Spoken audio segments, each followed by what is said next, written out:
Hi. So we are doing the Fadewalker mitts, and I have one almost finished to kind of show you. I started the ribbing, which is knit 2 through the back loop and then purl 2 on double points, and it's very easy to do double points. You just have to practice a little bit and then you get used to it. And then once I got finished with the ribbing, I went ahead and changed, and these were a 2.5. I didn't go according to the pattern because I have bigger hands, I guess, than what the pattern calls for. So I did a 2.5. Pattern calls for 2.25, but I did a 2.5 on the ribbing just to make it a little extra snug. And then when I was finished with the ribbing, I started in the pattern with a 2.75, and I'm doing circular needles. As you can see, this has a really cute little pattern. It's almost like a chevron. And today I'm going to show you how we're going to do that chevron. Let me put that aside. Let me put these aside. And what I've done is I've just cast on 17 stitches to kind of show you how we do that. Now you should have your, 12 or 14 stitch rows that are done in the ribbing, but I don't because I'm just showing you the pattern. If you're doing on 4 double points, you'll have 17 stitches on each needle, which that's one pattern. A pattern will take you from here to here, and then that would be a second needle, third needle, fourth needle. If you're doing it on circulars like I am, you'll need to have at least 2 stitch markers. So let me just show you the pattern so that you can kind of get accustomed to it, and then I will do one with you. Now it consists of 2 rows. The first row is basically just a knit. So I'm going to go ahead and knit that first row just to kind of show you it's very easy.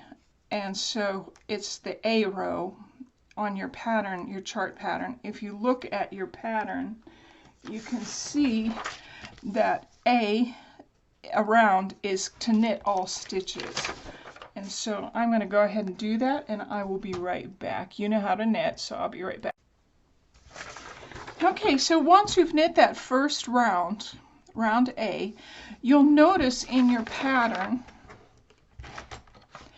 that every other one is an A round and then a B. So we're doing these back and forth. We'll knit all stitches and then we'll do our pattern. So I'm going to show you how to do the pattern. The other thing that you're going to have to be careful with is the fade colors. Now you don't have to do fade colors if you don't want to.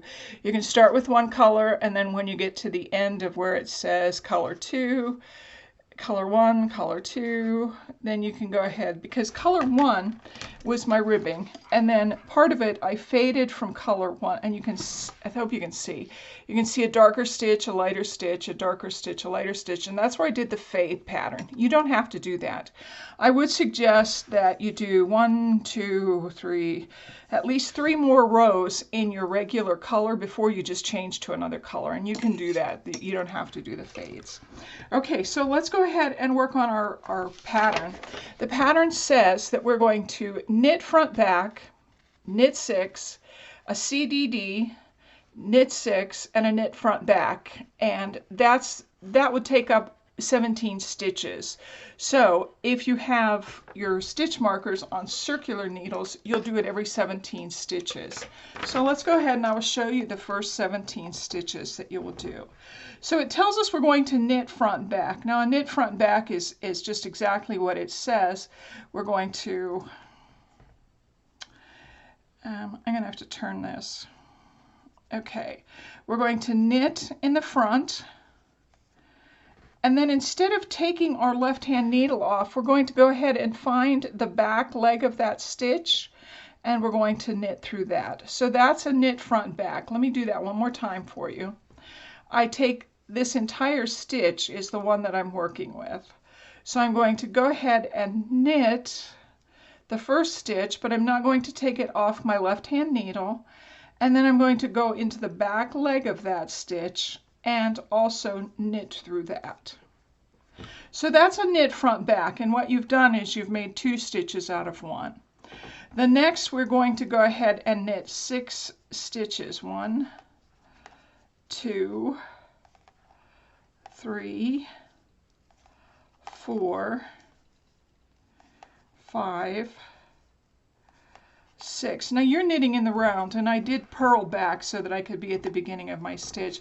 So I'm having to slip my stitches because, as you know, they're on backwards if you've purled the way I purl. Okay, so we've gone ahead and made our 2 out of 1. We've knit 6, 2, 4, 6.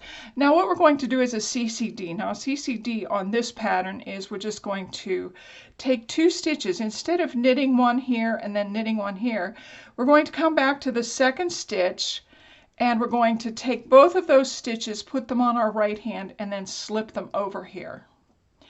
The second part of that is the third stitch in the row we're going to knit. And then the 2 stitches that we have just passed over and haven't knit, we're going to grab those and bring them back over that third stitch that we knit.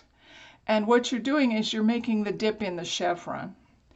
So then we're going to go ahead and knit 6 more stitches. 1, 2, 3, 4, 5, 6. And this last stitch then, we're going to do a knit front back, which is, again, put it in the front leg.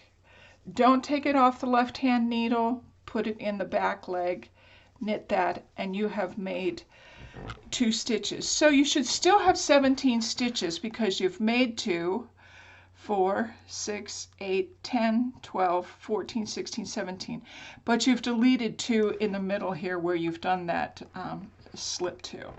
Now, the next thing you're going to do is, I'm not going to turn my work because theoretically you are working in the round, so I am just going to pull my thread and knit.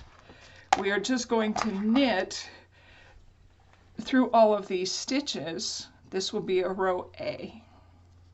So I'm going to do 1, 2, 3, 4, 5, 6, 7.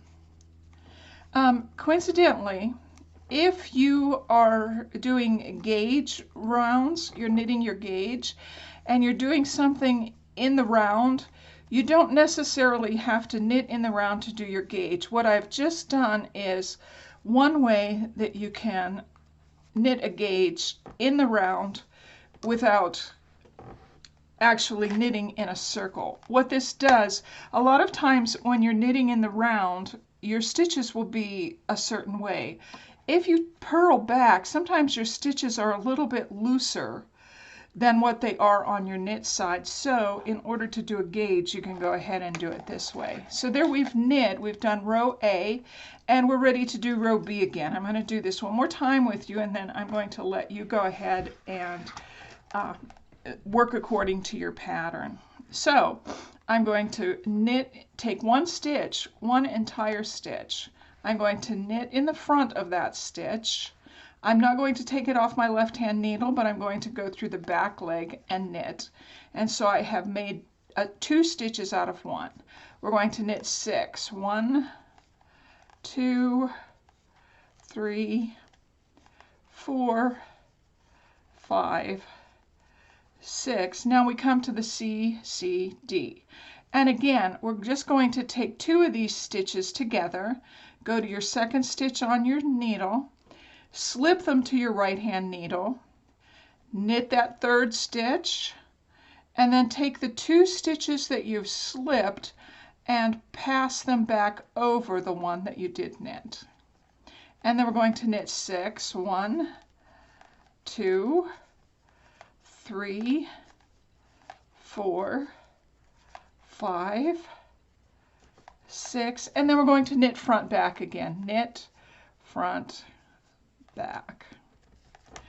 Okay, so when you look at this fabric that you're making, let me get my threads out of the way. When you look at this fabric you're making, what you're doing is you're actually making like a chevron design. This will be the chevron part. Let me show you on my stitch.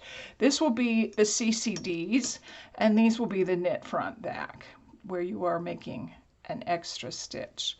So it kind of turns into a really pretty fabric when you're done.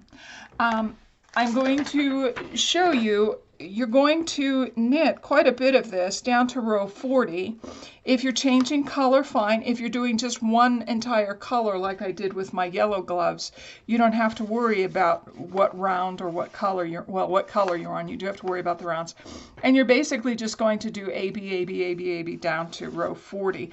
So make sure you have your stitch counter to make sure that you get to 40. And when you get to here, I will be ready to do another video with you to show you how you're going to separate for your thumb gussets.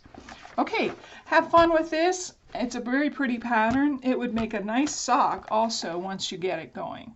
All right, I'll talk to you next time. Bye-bye.